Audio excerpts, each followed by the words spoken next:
a cargo de Natalia Piraván, de octavo semestre, y Pedro Afanador, de octavo semestre. Como tutor tenemos al doctor Erickson Reyes, residente de tercer año de Cirugía General del Hospital Militar.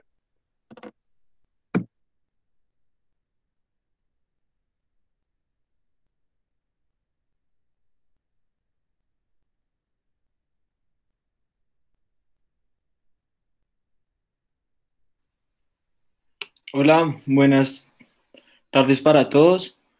Yo soy Carlos y con Natalia les vamos a exponer hoy patología de la vía biliar. Primero vamos a hacer un quiz en Kahoot, entonces pueden ir sacando sus celulares y ir metiéndose para comenzar el quiz.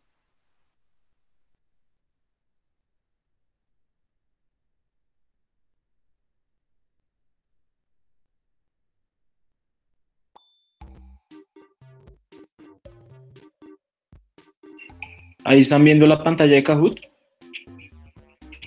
Sí, sí la estamos viendo.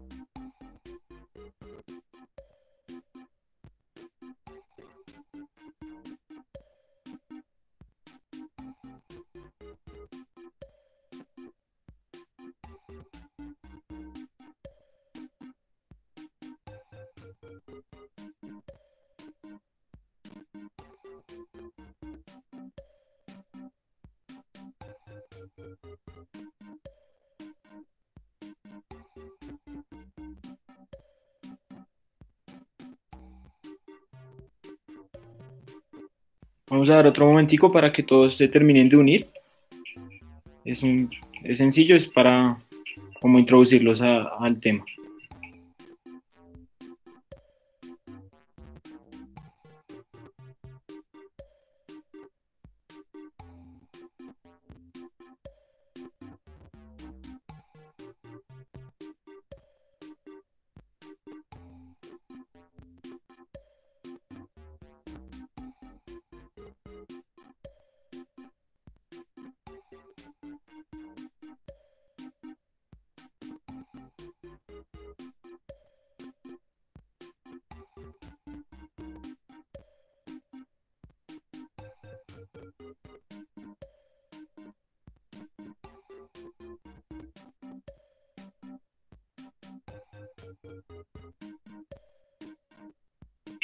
Bueno, ya vamos a comenzar el Kahoot.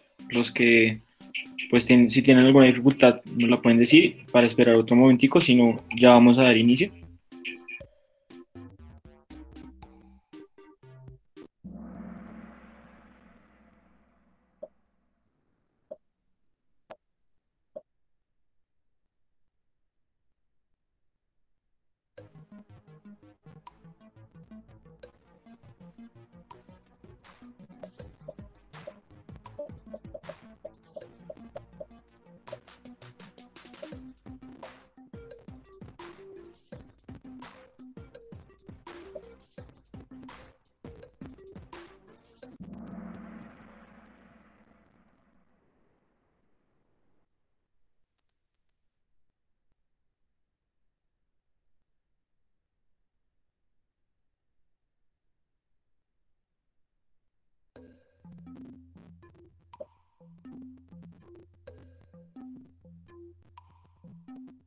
¿Puedes leerlo, porfa?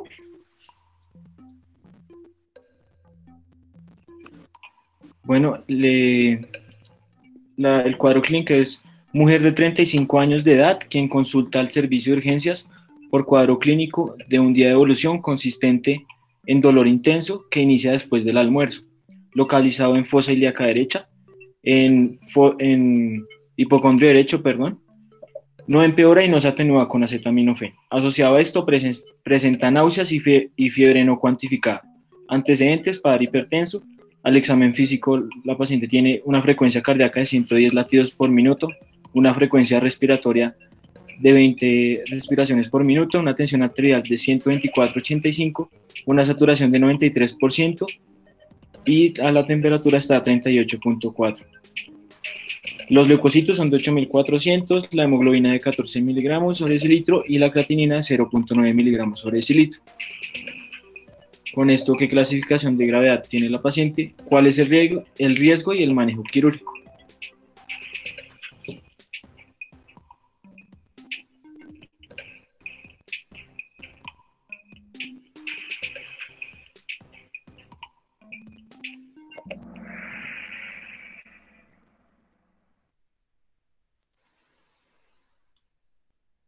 Bueno, vemos que Natalia Díaz va ganando.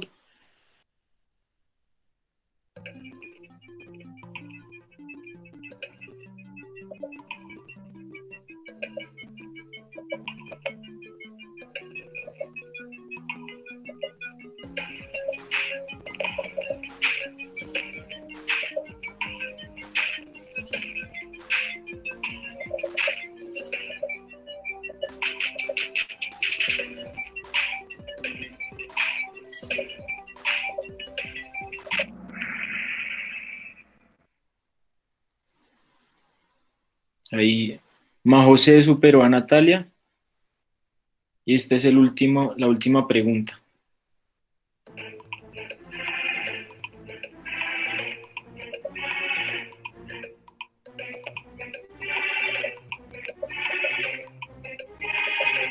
Esto, donde drenan es conforme a las vías biliares, no al drenaje venoso, sino a las vías biliares.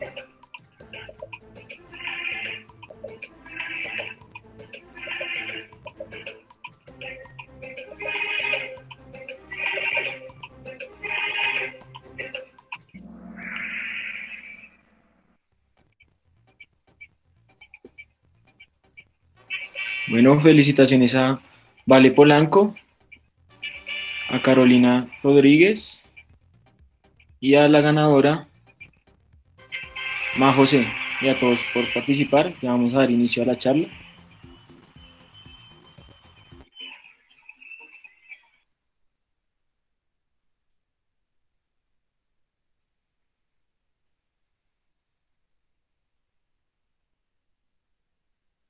Ahí están viendo la pantalla. Sí, David. Sí, señor.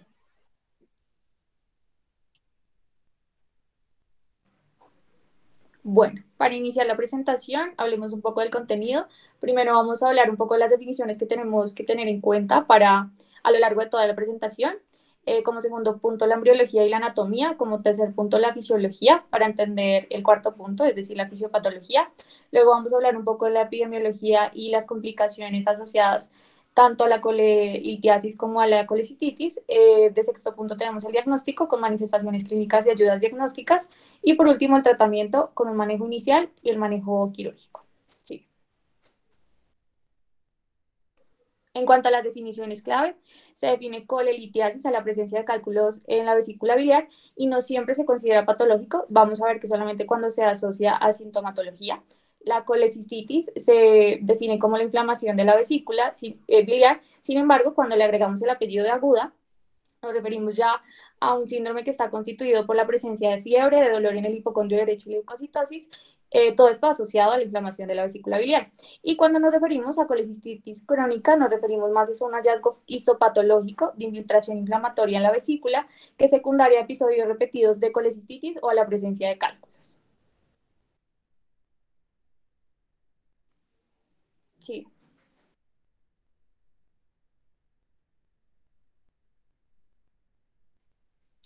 Bueno, para empezar, las vías biliares tienen un inicio embriológico junto con el hígado. Alrededor de la tercera semana de gestación, el feto en su intestino anterior va a empezar a generar unas proliferaciones, una ventral y una dorsal. La dorsal va a generar un ventrículo pancreático, un divertículo pancreático, y la ventral va a generar un divertículo que va a crear el divertículo hepático. Este divertículo hepático va a empezar a proliferar, las células del endodermo van a empezar a proliferarse y después van a empezar a extenderse hacia arriba. Esto va a crear el septum transverso. Después va a salir otra extensión del intestino anterior y va a generar va a generar, perdón, el, estamos, el intestino anterior va a generar el divertículo eh, hepático, y después la extensión hacia arriba de este divertículo va a generar el septum transverso. Cuando el septum transverso se acorta para unirse más al intestino anterior, esa estrechez va a generar el ducto biliar. Después, a la cuarta semana más o menos, va a empezar a crearse otro divertículo que va a dar inicio a la vesícula biliar. La conexión entre esta vesícula biliar primitiva y el ducto biliar va a formar el conducto cístico. Después se va a crear otro divertículo proximal a la vesícula biliar y va a generar el segundo divertículo pancreático, y al momento en que se rote el intestino anterior, posterior y medial, va a generar, se va a fusionar y va a crear el páncreas, y las vías biliares se van a nacer. La unión del conducto cístico y el ducto biliar, la unión del conducto cístico y el conducto biliar, se va a crear el conducto hepático común y va a crear el conducto hepático izquierdo y el conducto hepático derecho.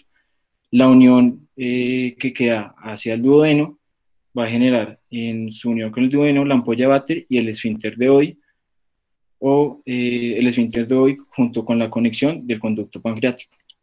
Bueno, en la anatomía tenemos que las vías biliares se dividen en intra y extrahepáticas. Las intrahepáticas comienzan con los canalículos, en donde los hepatocitos secretan la bilis. Ahí estos canalículos se van a juntar, van a drenar en los ductos biliares en la tríada portal y van a formar un sistema de túbulos que, a medida que aumentan su diámetro, van a generar el conducto hepático izquierdo y el conducto hepático derecho. El conducto hepático derecho está conformado por un conducto sectorial anterior, en donde le van a drenar los segmentos hepáticos quinto y octavo, y por el conducto sectorial posterior, en donde van a drenar los segmentos hepáticos séptimo y sexto. La respuesta en la pregunta del quiz es que los segmentos hepáticos 2 y 3, y en algunos casos el cuarto, parte del 1, drenan el conducto hepático izquierdo, en el conducto hepático izquierdo, sí. Después de esto, al salir del hígado, que es esa línea cortada que está en la imagen, está el conducto hepático común y da inicio a las vías biliares extrahepáticas. El conducto hepático común se va a unir con el conducto cístico y ahí van a formar el conducto colédoco, que llega a la segunda porción del duodeno a 10 centímetros del píloro. Ahí va a drenar en la ampolla de Vater. Entonces, la vesícula está conformada por un cuerpo, un fondo, perdón, en donde va a tener la mayoría de su músculo liso, un cuerpo en donde la mayoría del tejido elástico de la vesícula va a estar en esa parte de ella, un cuello y un infundíbulo y un cuello. El cuello va a tener válvulas que se van hacia la luz, pero que no tienen ninguna función valvular y pueden estar asociadas con el flujo de la bilis o con hacer que sea más fácil que un cálculo se impacte ahí. Como vemos en la imagen, pues el esfínter de Oddi está conformado por músculo liso y él mantiene una contracción para no dejar salir la bilis, y la vesícula se mantiene distendida.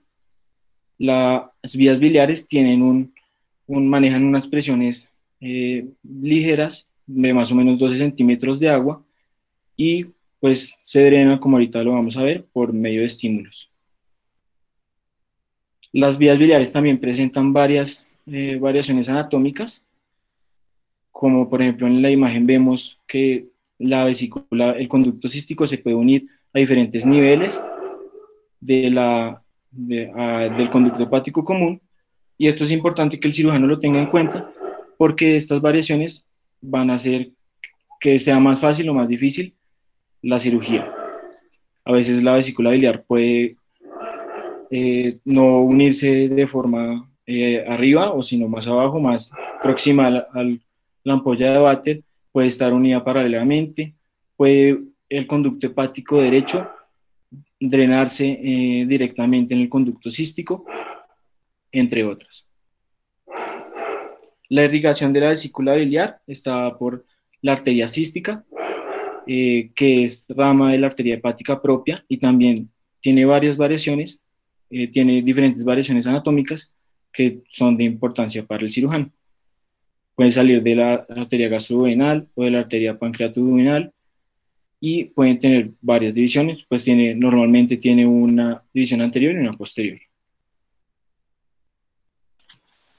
Bueno, ya en cuanto a la fisiología, tenemos que recordar que el hígado produce alrededor de 600 a 750 mililitros de bilis al día, que incluso puede llegar a ser 1 litro al día con una dieta normal. La bilis, como vemos en la tabla, se compone tanto de agua, de sales biliares, como de proteínas y fosfolípidos, muy importante, como la lecitina o también llamada fosfatidilcolina, colesterol y pigmentos biliares, así como electrolitos, entre los que se destacan también los que vemos en la tabla, el sodio, el potasio, el calcio y el cloro. Algo importante para decir acá es que esta composición variará a lo largo de toda la vía biliar y se va a concentrar en la vesícula biliar, como lo vemos al comparar la hilera de la izquierda con la hilera de la derecha en la tabla. En cuanto a los ácidos biliares primarios, que era la pregunta dentro del quiz, es decir, el ácido cólico y que no desoxicólico, estos se van a sintetizar a partir del colesterol dentro del hepatocito en un proceso que está mediado por muchas enzimas, alrededor de 17, pero la que más se destaca es la que está ahí, la CYP7A1 o también llamada colesterol 7 alfa hidroxilasa. Una vez se forman estos ácidos biliares, se van a conjugar con los aminoácidos que vemos ahí, la glicina y la taurina, para que así aumente su solubilidad y la capacidad formadora de micelas. Esto va a ser importante porque, si quieres darle siguiente.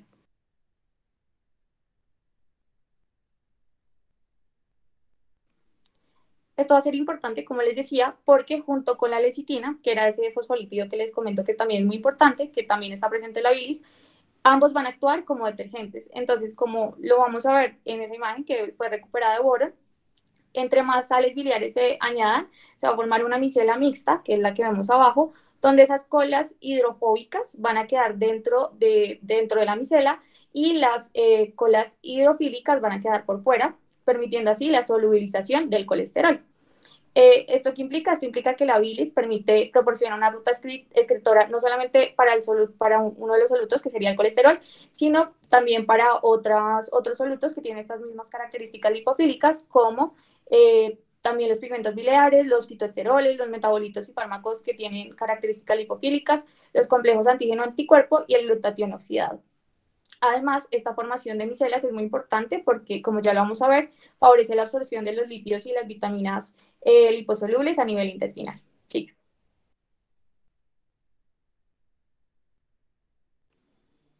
Bueno, entonces, como les decía, luego de su formación en la bilis, la secreción de ella se va a dar en 3 pasos. Entonces, primero el hepatocito la va a secretar activamente hacia el canalículo biliar. Luego, a medida que pasa por los conductos biliares intra y extrahepáticos, como lo decía Pedro, van a ir secretando en ella los colangiocitos, un fluido acuoso que es rico en bicarbonato, generando así lo que vamos a entender como la bilis hepática. Luego, posteriormente, entre las comidas o el ayuno, el 50% de esta bilis va a ser desviada a la vesícula biliar, donde, como les comentaba, no solamente se va a almacenar, sino se va a concentrar estos solutos presentes en ella de 10 a 20 veces más. Ya luego, durante una comida, estímulos como el ácido clorhídrico liberado del estómago, también las proteínas digeridas de forma parcial y los ácidos grasos que pues componían esta comida van a estimular la liberación de secretina por las células S duodenales, y esto a su vez va a generar 2 cosas. Va a generar la modificación en la composición, por lo que les decía que se va a poder liberar de los colangiocitos un fluido rico en bicarbonato, y también va a favorecer el flujo de bilis a través de las vías biliares. Asimismo, y muy importante, los lípidos que vamos a encontrar en estas comidas, y más si son de alto contenido graso, van a estimular las células I duodenales para la secreción de colecistoquinina, que va a ser muy importante porque con su estimulación va a haber una consecuente contracción del músculo liso dentro de la vesícula biliar, se va a dar el vaciamiento de la vesícula biliar y también se va a dar la relajación del esfínter de Body para que se libere así la bilis al duodeno.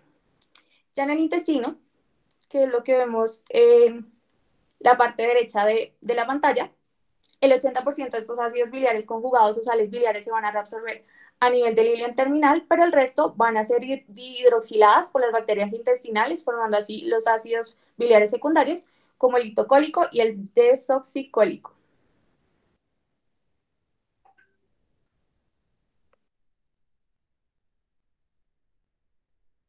¿Te puedes devolver un momento? Perdón. Estos también van a ser reabsorbidos para que se dé una reabsorción neta de los ácidos biliares en un 95% y un 5% que sí va a ser secretado en heces. Ahora sí, dale, sigue. En cuanto a la fisiopatología, la formación de los cálculos tenemos que tener en cuenta que está mediado por un desequilibrio de los constituyentes de las sales biliares. Entonces se han descrito varios tipos de cálculos, están los mixtos, estos representan el 90% de los cálculos, se van a componer en su mayoría de colesterol y pueden ir de un color desde blanco hasta verde. Están los de colesterol puro, que representan solo un 10% y tienen un color muy amarillento. Los pigmentarios, que pueden ser negros o marrones, y los de carbonato de calcio, que se van a dar por un exceso de este ion en la bilis. Sigue. Entonces vamos a hablar de los dos más frecuentes, los cálculos de colesterol.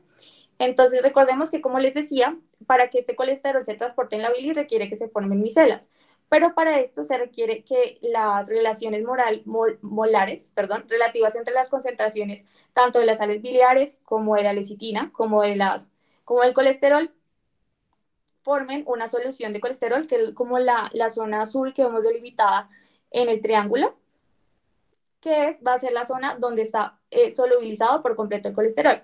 Sin embargo, en ciertas condiciones, como cuando hay una dieta rica en lípidos, las concentraciones del colesterol van a superar la capacidad de solubilización de la bilis, o sea, la cantidad que tenemos de lecitina y de sales biliares no va a ser suficiente para solubilizar este colesterol, y pues este colesterol no puede permanecer dispersado dentro de la bilis y van a formar núcleos, generando así los cristales sólidos de monohidrato de colesterol. En cuanto a los cálculos pigmentarios, estos ya corresponden únicamente al 10% de los cálculos biliares y van a haber dos variedades, las negras y las marrones. En cuanto a los negros, estos van a ser exclusivos de la vesícula biliar y van a ser secundarios a la sobreproducción de la bilirrubina indirecta por un aumento del sustrato ante la lisis de los eritrocitos, como ocurre en algunas anemias hemolíticas.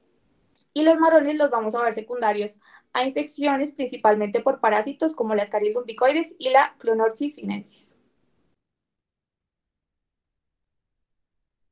En cuanto a la fisiopatología de la colecistitis litiásica aguda, lo que vamos a ver es que esta obstrucción inicial que se da en el conducto cístico, usualmente a nivel de la bolsa de Hartmann, va a causar una distensión de la vesícula, una inflamación y un edema en la pared. En este proceso, las fosfolipasas mucosas se van a activar, generando una hidrólisis luminal que va a pasar de lecitina a isolecitina, y esta sustancia se considera tóxica dentro de la mucosa de la vesícula biliar. Por otra parte, la capa mucosa de la glicoproteína se va a ver alterada, exponiendo el epitelio de la mucosa a la acción detergente, que también es tóxica para la mucosa de las sales biliares. Y como se está generando un proceso inflamatorio, las prostaglandinas, que se liberan de esta pared de la vesícula distendida, contribuyen a amplificar esta inflamación, volviéndola transmural, se va a aumentar la presión intraluminal y por ende se va a comprometer el flujo de sangre de la mucosa. En el caso de la colecistitis aguda acalculosa, lo que vamos a ver es una éstasis e isquemia de la vesícula con respuesta inflamatoria local de la pared, y usualmente se ve secundarias a procesos inflamatorios generalizados como la sepsis. Sí. En cuanto al cólico biliar, este se va a dar secundario a la contracción a la contracción de la vesícula en respuesta a ese estímulo que les decía, al comer una dieta rica al comer una comida rica en grasas, lo que va a pasar es que se va a dar estímulo hormonal de la colecistoquina, generando la contracción de la vesícula, pero por la presencia de un cálculo que usualmente puede ser muy grande, pues no se obstaculiza de todo la liberación de la bilis. Sin embargo, va a forzar el cálculo contra la salida del conducto cístico, aumentando así la presión de la vesícula, generando una irritación mecánica y provocando el dolor. Ya, si estos episodios son muy repetitivos, se puede dar la colecistitis crónica, que como les mencionaba, este más es un hallazgo histológico de una infiltración inflamatoria crónica de la vesícula, que provoca fibrosis y un engrosamiento de la pared de la vesícula, y lo que vamos a ver característico es lo que vemos ahí, que van a ser ese tipo de senos. En cuanto a los hallazgos que podemos encontrar, que es inusual, pero sin embargo sí se describe en la literatura, la vesícula en porcelana, que se da por la calcificación de algunas hemorragias que se pueden presentar precisamente también en esta colecistitis crónica, y se va a evidenciar en hallazgos imaginológicos como la que vemos ahí en una radiografía de tórax. Ya sigue.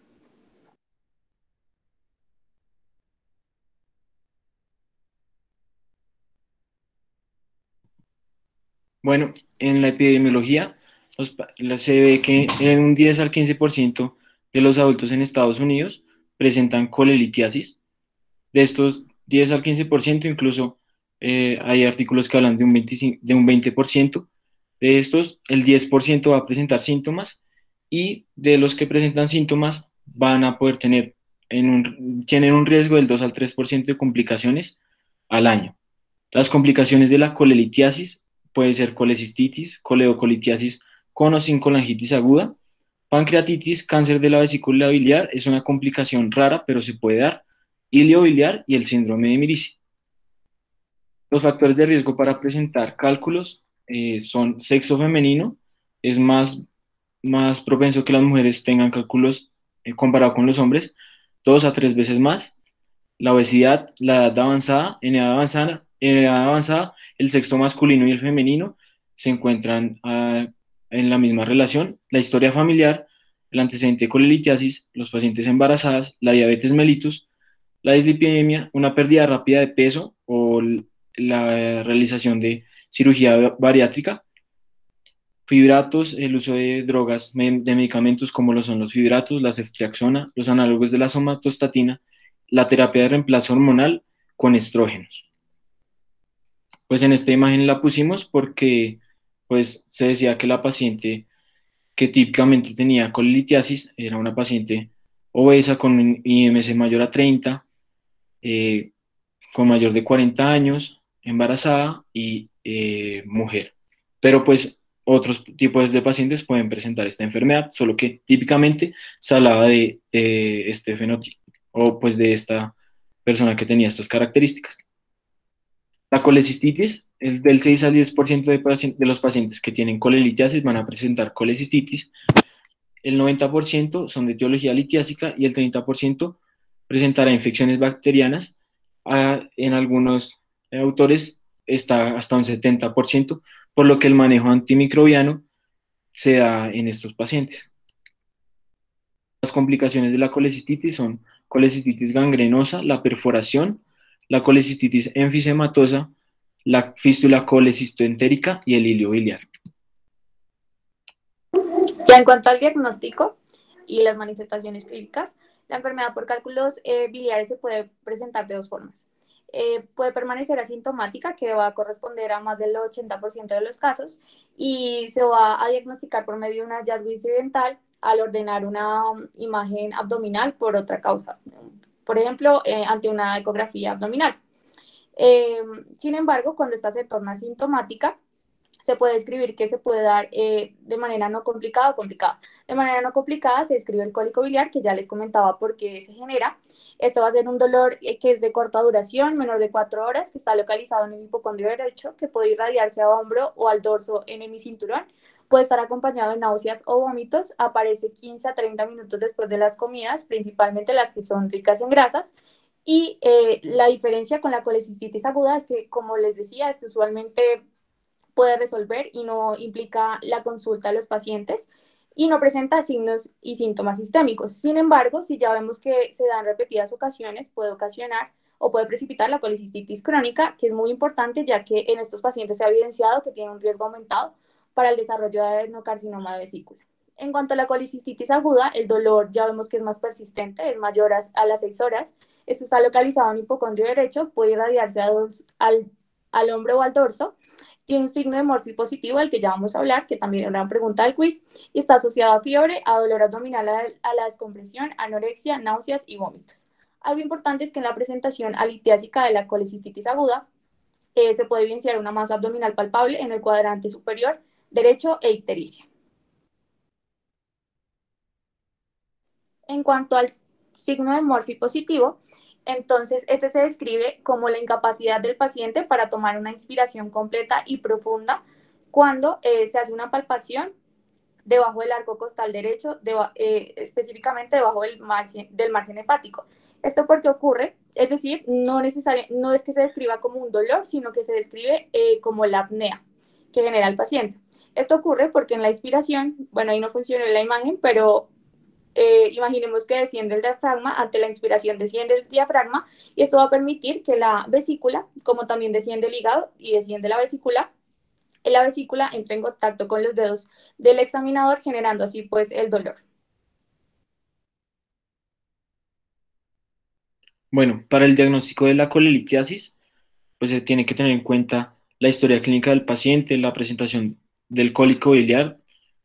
Puede ser un hallazgo incidental en una toma de imagen para otro diagnóstico, para otra sospecha, y pues el hallazgo imagenológico. La mejor herramienta que tenemos en la enfermedad colelitiásica y en la colelicistitis es la ecografía. Aquí pues se ve la presencia de un cálculo en la vesícula biliar. Uno de los hallazgos de la presencia de los cálculos es que tienen una sombra acústica que está señalada en la cabeza de la flecha, y esto genera por el que no se pasan eh, las, las fibras sonoras, el efecto acústico del ecógrafo. Aquí también vemos esta sombra acústica que ya está más prominente en estos dos cálculos. Para el diagnóstico de la colecistitis aguda, pues se tiene en cuenta todo lo anterior, la historia clínica del paciente, la presentación de los síntomas y pues las guías Tokio 2018-2013 nos dan unos ítems A, B y C. Dentro de los ítems A tenemos que hay un signo de Murphy positivo, y hay dolor en cuadrante superior, no tiene en cuadrante superior derecho, no necesariamente tiene que ser en el hipocondrio derecho, sino en el cuadrante superior derecho. Hay una masa y hay una sensibilidad en esta región. Los ítems B son fiebre, una PCR aumentada mayor a 3 miligramos sobre decilitro, hay una leucocitosis mayor a 18.000 leucocitos y los hallazgos imagenológicos consistentes en colecistitis, que ahorita los vamos a ver. La sospecha diagnóstica se da cuando tenemos un ítem A y un ítem B, y el diagnóstico definitivo es cuando tenemos los signos locales de inflamación, los signos sistémicos y lo confirmamos con un hallazgo imagenológico. Entonces, dentro de las ayudas diagnósticas está la ecografía. Dentro de la ecografía vamos a tener pues un signo de Murphy sonográfico positivo, que es el mismo signo de Murphy, pues se realiza la misma técnica, pero ya no va a ser con las manos, sino con el ecógrafo. Vamos a hacer presión directamente sobre la vesícula biliar, pues ya que la podemos ver directamente. Se puede ver la presencia de cálculos y el enclavamiento de un cálculo en el conducto cístico o en el cuello de la vesícula también nos puede ayudar en el diagnóstico. Se puede evidenciar fluido pericolecístico, como se ve en la flecha en la imagen derecha. La gammagrafía con IDA o con ácido dimetil-iminoacético esta usa este ácido que se pone por vía intravenosa. Este ácido está marcado con tecnesio y se empiezan a ver, pues el fundamento de esta prueba es que las células de Kupffer metabolizan este ácido y lo secretan a los canalículos biliares. Entonces se va a empezar a ver el hígado y las vías biliares. El parénquima hepático se ve entre 10 a 15 minutos, las vías biliares se ven más o menos a los 10 minutos y el llenado completo de la vesícula biliar se da en máximo 1 hora. Para el diagnóstico, pues acá podemos ver que se llenan el hígado y las vías biliares, la vesícula y pues su recorrido hasta el duodeno y el drenaje en el duodeno. Para el diagnóstico de la colecistitis aguda, pues no se va a ver en las imágenes con el pasar del tiempo, ya no se va a ver un llenado de la vesícula, sino que se ve un llenado rápido del conducto hepático común y el conducto colédoco y el drenaje hacia el duodeno. Pues no es una prueba que se use mucho, pero está descrita. La tomografía axial computarizada no es una prueba que se pida para diagnosticar los cálculos, ya que la mayoría de cálculos pueden ser isodensos y o pueden ser radiolúcidos. Entonces, no se va a ver muy bien en la radiografía y en la tomografía axial computarizada y en las radiografías. Pero está indicada cuando se sospecha colecistitis gangrenosa y enfisematosa, porque en esta sí se va a poder ver mejor el edema, la ruptura de la vesícula o la presencia de gas si es una colecistitis enfisematosa. Se pueden ver los cálculos, también hay distensión de la vesícula biliar, hay la presencia de gas, de líquido pericolecístico y hay un edema de la subserosa. Aquí podemos ver una imagen característica de la presencia de colecistitis gangrenosa y el aumento de la pared vesicular. La resonancia nuclear magnética también está indicada cuando el diagnóstico es ambiguo y pues tanto la tomografía axial como la resonancia nuclear magnética están indicadas cuando en el paciente no se sospecha o no se sospecha bien el cuadro de colecistitis aguda, sino que se tienen varios diagnósticos y ayudan a descartar otros diagnósticos y mirar otras patologías. Hay un edema de la pared y también se puede evidenciar el gas, aunque la evidencia de gas se ve mejor en la tomografía axial computarizada por los cortes que está. Aquí pues también se ve un edema de la pared, la presencia de cálculos y se pueden ver las vías biliares directamente de una forma no invasiva. La presencia de cálculos y esta es una comparación de cómo se ve la colecistitis aguda en la resonancia nuclear magnética en las dos imágenes de arriba y en las dos imágenes de abajo, la colecistitis en una tomografía axial computarizada. Después de diagnosticar al paciente, se tiene que darle una escala de gravedad o clasificarlo en leve, moderado o severo. En leve es el paciente que está sano y no tiene disfunción orgánica, pero tiene unos cambios inflamatorios leves en la vesícula. El grado 2, los pacientes ya tienen una disfunción más grave y presentan leucocitosis, una masa palpable en el cuadrante superior derecho y una sensibilidad en este. El dolor que presentan ya ha durado más de 72 horas y tienen una inflamación local marcada.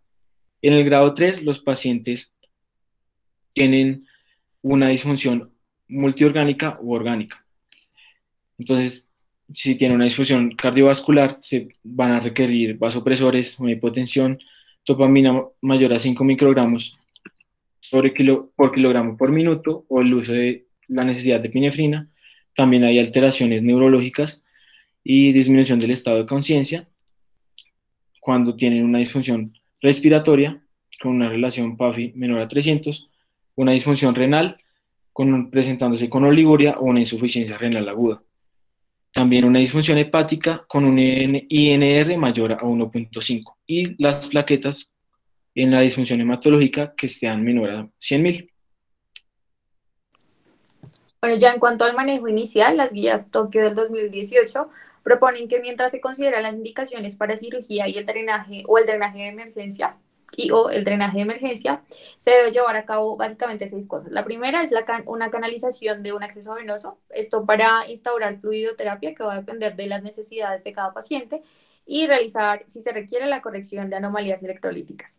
En cuanto al control del dolor, es decir, la analgesia, usualmente se logra con AINES o con morfina o con opioides, en especial la morfina. Sin embargo, los opioides se han relacionado con un aumento en la presión del esfínter de Oddi, por lo que requiere del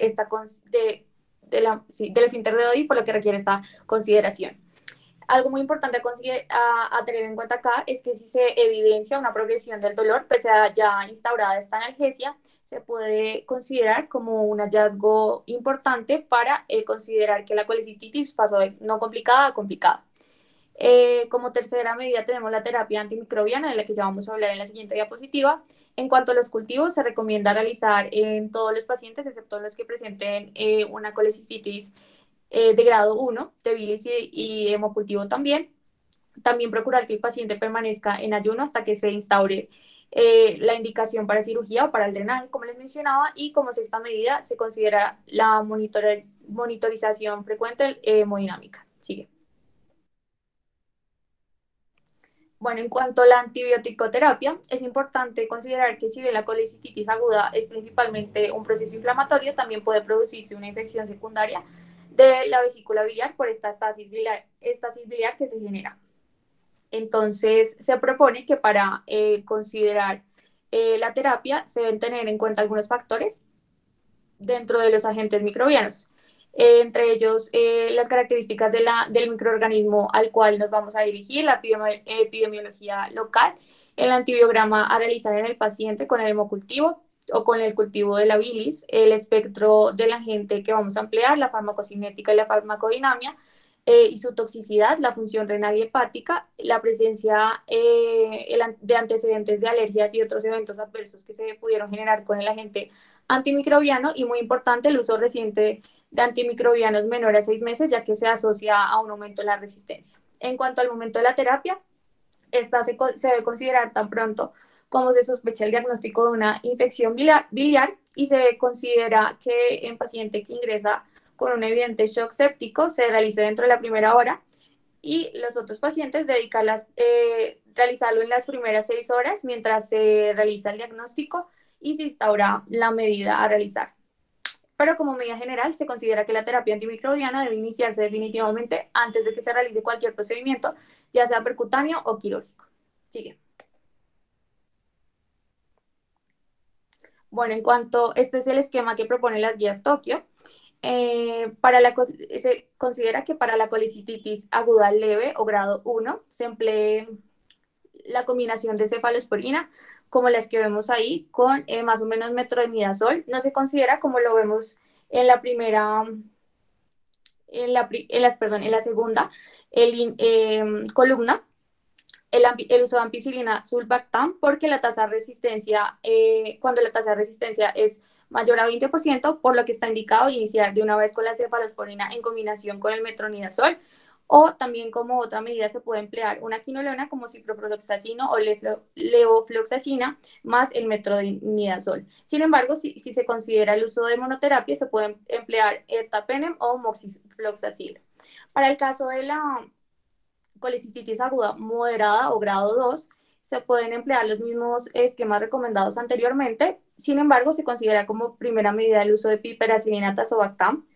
Dentro de la colecistitis grave y aquella que está asociada a los cuidados de salud, o la grave o la grado 3, se pueden elegir entre esquemas con piperacilina tazobactam o la combinación nuevamente de una cefalosporina más metronidazol, el uso de imipenem, meropenem, ertapenem o astronam más metronidazol. Sí. Y en cuanto a la duración de la terapia, se considera que en casos leves esta se puede suspender 24 horas después del control de la infección. En casos moderados y graves se debe continuar la terapia 4 a 7 días. Sin embargo, en caso de bacteremia, como lo vemos ahí, por cocos gram positivos como enterococos o estreptococos, se recomienda una duración mínima de 2 semanas. Y en pacientes con absceso pericolecístico y perforación vesicular, el antibiótico ya se debe continuar hasta que ya el paciente se encuentra febril, con cifras de leucocitos y exploración abdominal normal. Acá se debe considerar que una vez se tolera la vía oral, se debe cambiar de antibiótico intravenoso a la forma de vía oral. Y una vez obtenida la sensibilidad de los cultivos, se debe desescalonar la terapia, instaurando el manejo antibiótico dirigido. Bueno, ya hemos diagnosticado al paciente, ya le dimos una clasificación y con esa clasificación comenzamos un manejo médico inicial, como dijo Natalia, pero pues tenemos que definir qué intervención va a ser mejor para el paciente y cuándo va a ser el mejor momento para hacerla.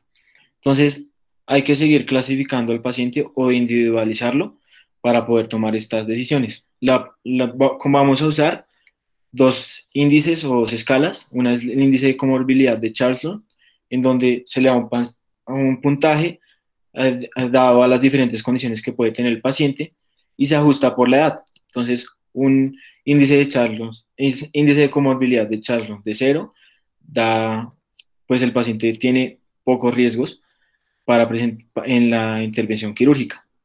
El otro que es comúnmente conocido es la clasificación del estado físico de la Sociedad de Anestesiólogos de Estados Unidos, en donde se clasifica al paciente de una forma muy sencilla si tiene una es un paciente sano, tiene una enfermedad sistémica leve, tiene una enfermedad sistémica severa, tiene una enfermedad sistémica severa que le amenaza la vida, el paciente está moribundo y tiene pocas expectativas de sobrevivir y un ASA de 6, pues el paciente ya está declarado con muerte cerebral. Entonces, según estas dos escalas, vamos a poder clasificar a los pacientes y definir el manejo quirúrgico que se les va a dar. Entonces, los pacientes con bajo riesgo quirúrgico tienen un ASA menor de 2 y un ICC menor de 5. Los pacientes con riesgo quirúrgico tienen un ASA mayor de 3 y un ICC mayor a 6. Los pacientes que podrían no soportar la cirugía, o sea, puede que la soporten como puede que no, están como en un limbo, tienen un ASA mayor o igual a 4 y un ICC mayor o igual a 3.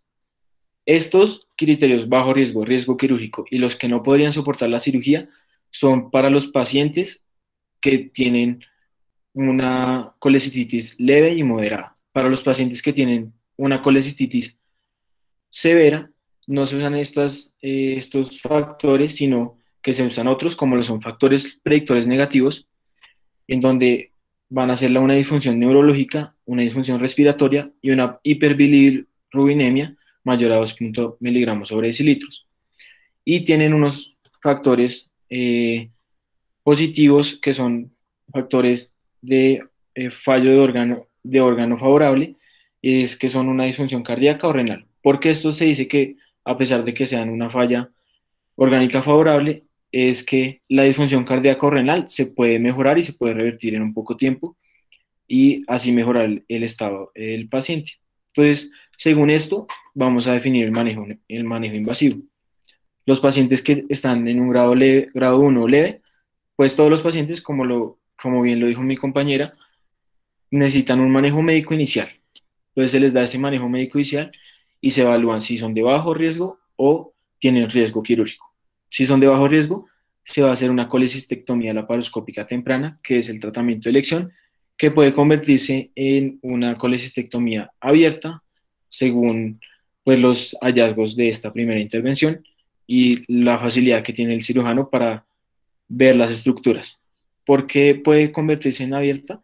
Porque el daño de las vías biliares tiene un mal pronóstico para los pacientes.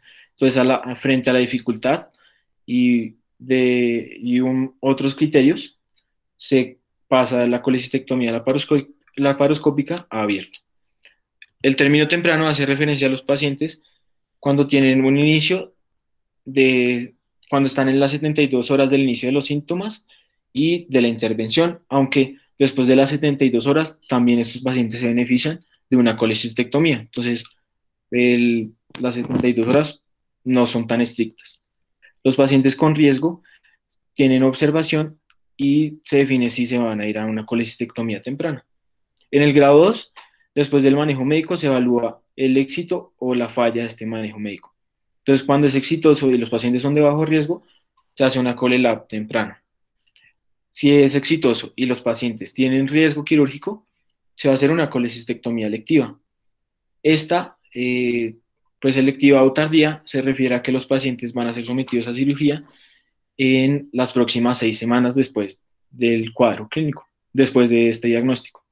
Cuando el manejo médico es fallido, van a necesitar un drenaje biliar urgente. Este drenaje biliar puede ser bien sea un drenaje percutáneo o un drenaje por vía endoscópica. Y después van a ser sometidos a una colecistectomía electiva. En el grado 3, los pacientes presentan una enfermedad severa y ya no se va a hablar, como les dije antes, sobre bajo riesgo quirúrgico o con riesgo quirúrgico, sino de los factores predictivos negativos y de la falla orgánica favorable.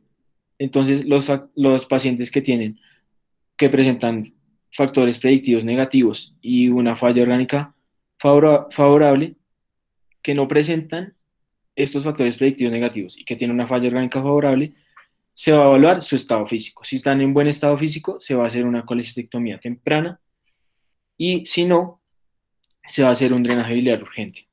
Después del drenaje biliar, se va a volver a reevaluar el estado físico de los pacientes y si presentan un buen estado físico, van a ser llevados finalmente a una colecistectomía electiva. Y al tener un mal estado físico, van a seguir en observación y en cuidado. Los pacientes que sí presentan unos factores predictivos negativos positivos, que sí los tienen, y que no tienen una falla orgánica favorable y están en mal estado físico, van a necesitar de una drenaje biliar urgente. Si no, después del drenaje biliar, se va a volver a evaluar el estado físico y se van a observar o enviar a una colecistectomía laparoscópica electiva. ¿Qué se recomienda en estos manejos? Es que los centros en donde se hace la colecistectomía laparoscópica sean centros avanzados y que cuenten con el manejo y la experticia de los cirujanos en el manejo de esta patología mediante esta técnica, dado que, como les dije anteriormente, pues se debe evitar el daño iatrogénico a las vías biliares. Por eso el cirujano pues debe conocer los pasos seguros de esta operación y también conocer las variaciones anatómicas que se puede presentar los pacientes porque cambian y esto dificulta la cirugía. No solo esto también, sino el grado de inflamación que pueda presentar las vías biliares en ese momento. Y si no, pasar o convertir a una cirugía abierta. Bueno, muchas gracias por su atención. Esta es la bibliografía que usamos. Esperamos haya sido pues de utilidad esta charla.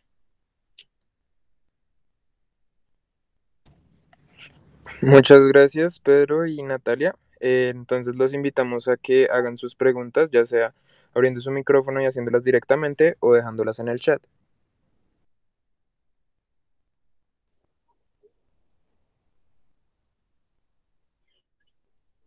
Bueno, muy buenas tardes.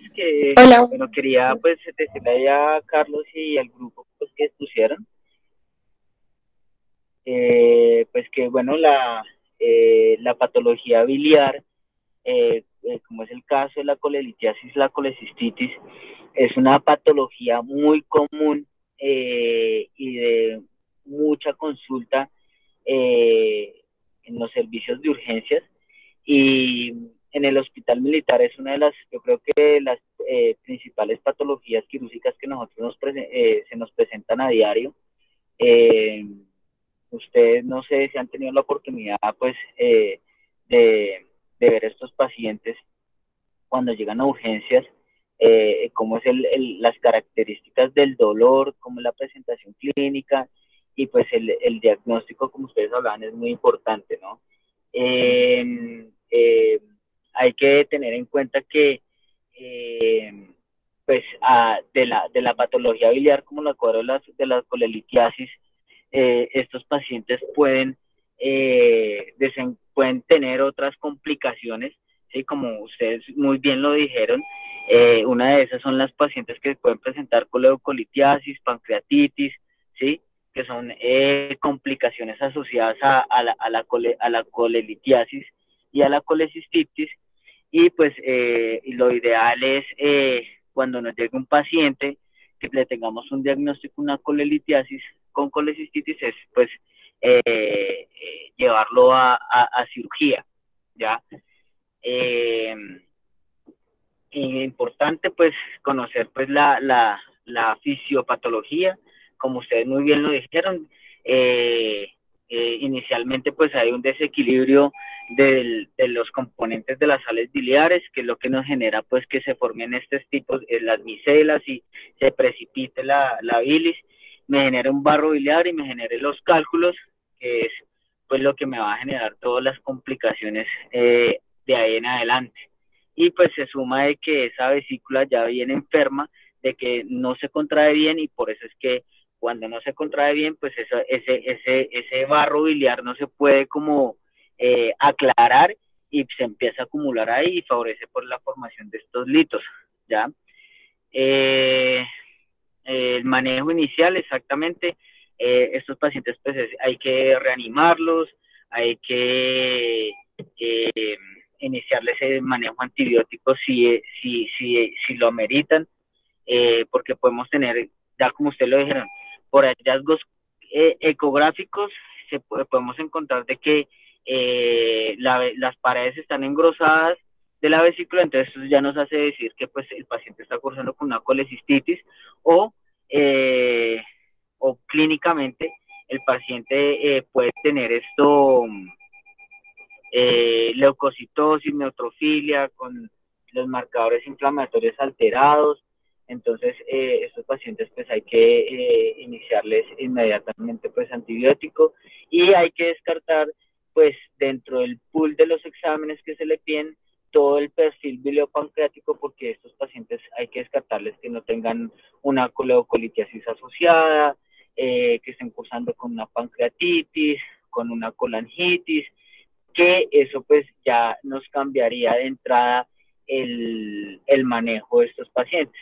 Entonces, es importante, muy importante, pues pedir todos los exámenes cuando estemos en urgencias, cuando estén rotando por urgencias. Entonces, hay que pedir la ecografía, hay que pedir toda la bilirrubina, fosfatasa, las transaminasas, la amilasa, ¿sí? Con eso entonces ya tienen un panorama más amplio, y pues ya uno puede hacer un mejor diagnóstico. Definitivamente pues el manejo de la colecistitis es quirúrgico, y los pacientes se benefician pues de llevar a colecistectomía, a menos que, como lo dijeron en la presentación, haya algo que lo contraindique, que los pacientes estén cursando con eh, una sepsis de origen abdominal por una colecistitis, que me contraindicaría llevarlos inicialmente a cirugía, y tocaría pues hacerles un drenaje percutáneo hasta que se reproduzca el cuadro infeccioso, y más adelante, cuando se mejoren las condiciones, llevar a una colecistectomía de intervalo, ¿ya? Eh, ya pues en el momento de la cirugía ya hay otras cosas que hay que tomar en cuenta para hacer una colecistectomía segura. Hay que tener unos pasos, unos criterios, cuando decir voy a convertir una vesícula laparoscópica a una colecistectomía abierta, qué procedimientos de rescate tengo para cuando hay una colecistitis, una vesícula difícil, para no llegar a ser una lesión de la vía biliar, qué otros procedimientos de rescate yo tengo en mi arsenal para evitar esto. Entonces eso pues ya es de conocimiento del cirujano, y pues hay que conocer muy bien la anatomía, todas las variantes anatómicas y todos los posibles escenarios que se le puedan presentar. Básicamente pues ese es como en resumen lo que expusieron los compañeros. No sé si tengan alguna duda, pregunta, aclaración. Erickson, hola, buenas noches. Buenas noches a todo el grupo de estudiantes. Eh, Realmente pues me metí a la charla porque pues Erickson me comentó que la iba a hacer. Para los que no me conocen o los que hemos hablado, yo soy Juan Carlos Horno, residente de cirugía general, y muy acertado los comentarios de los compañeros que hicieron la charla. Los felicito por el esfuerzo, muy bien.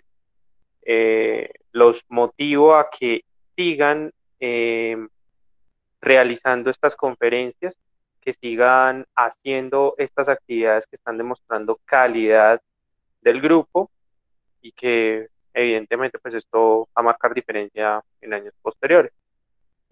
Solamente dos cosas de la charla que tienen que tener presente, y es que todo lo que les mencionó Erickson de la parte quirúrgica es de conocimiento del cirujano, pero la parte del enfoque es de conocimiento de todos los médicos generales. Todos los médicos generales tienen que saber identificar y orientar la patología biliar benigna y la patología biliar benigna obstructiva. Todos tienen que saberlo, no hay excusa, y existen para eso las guías de manejo, y claramente está escrito en las guías que hay algo pues que mencionaron ahí de las 4 Fs. Clásicamente eso nos lo enseñaron a Erickson y a mí cuando éramos estudiantes de la universidad, pero eso ha variado un poco, y ustedes cuando roten en el servicio se darán cuenta que hay pacientes menores de 30 años, varones, flacos, e inclusive mujeres muy flaquitas y jóvenes y fértiles o no fértiles con esta patología. a los expositores. Muy amena la charla. No se les olvide la parte de la analgesia, que ese es un tema que en el servicio ustedes van a ver que todo el mundo lo maneja como quiere. En el servicio de cirugía, en cualquier lado, quiero referirlo, pero las guías de manejo internacionales, las guías Tokio, y lo que hacemos en nuestro servicio de cirugía general del Hospital Militar Central es que las indicaciones son los AINES. Y si el paciente es alérgico a los AINES, paracetamol y antiinflamatorios esteroideos. ¿Por qué? Porque recuerden que los opioides generan contracción del esfínter de Oddi y adicionalmente generan íleo. Entonces, no solamente el paciente va a empeorar su condición de la patología biliar obstructiva, sino que también va a generar una alteración en el tránsito intestinal. De nuevo, muchas gracias a todos, muy amable y pues buena noche para todos. Y Erickson, muy buena la charla.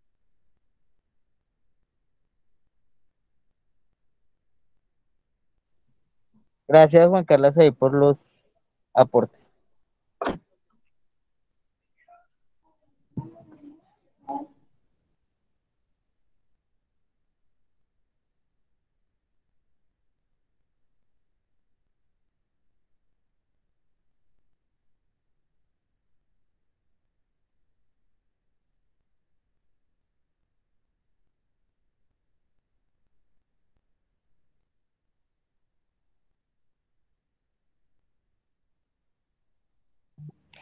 Bueno, creo que no hay más preguntas. Entonces, pues damos por terminada la charla. Muchas gracias a nuestros expositores, a los doctores y también muchas gracias a los asistentes. Feliz noche.